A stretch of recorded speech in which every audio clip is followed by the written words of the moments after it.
കാട്ടാനശല്യത്തിൽ നടപടിയെടുക്കാത്തതിൽ പ്രതിഷേധവുമായി ബി.ജെ.പി. പ്രവർത്തകർ മലമ്പുഴയിൽ റോഡ് ഉപരോധിച്ചു.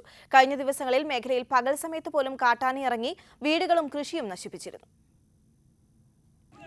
ഏറെക്കാലമായി വാളയാർ മുതൽ മുണ്ടൂർ വരെയുള്ള പ്രദേശങ്ങളിലെ ജനങ്ങൾ കാട്ടാനശല്യം അനുഭവിക്കാൻ തുടങ്ങിയിട്ട് കുറച്ചു വർഷം മുൻപ് നാട്ടിലിറങ്ങിയ കാട്ടാനകളെ തുരത്താൻ കുങ്കിയാനകളെ ഇറക്കിയെങ്കിലും അത് ഫലപ്രദമായിരുന്നില്ല.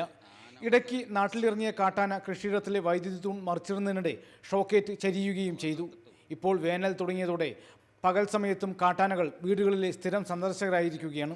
കാട്ടാന ശല്യത്തിൽ വനം വകുപ്പ് നടപടിയെടുക്കുന്നില്ല എന്നാരോപിച്ചാണ് കോട്ടേക്കാട്ടെ റേഞ്ച് ഓഫീസിന് മുന്നിൽ ബി.ജെ.പി. പ്രവർത്തകർ റോഡ് ഉപരോധിച്ചത്.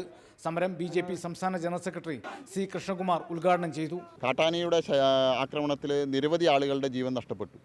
ഇവിടുത്തെ ജനങ്ങൾ നിരവധി തവണ പ്രതിഷേധ സമരവുമായിട്ട് ഫോറസ്റ്റ് ഓഫീസുകളിലും മറ്റും നിരവധി തവണ പ്രതിഷേധ സമരങ്ങൾ നടത്തി. പക്ഷേ പ്രതിഷേധങ്ങൾ ഉണ്ടാകുന്ന സമയത്ത് താൽക്കാലികമായിട്ടുള്ള നടപടികളല്ലാതെ ഇതിനൊരു ശാശ്വതമായിട്ടുള്ള പരിഹാരം ഉണ്ടാക്കാൻ സർക്കാർ തയ്യാറാവുന്നില്ല.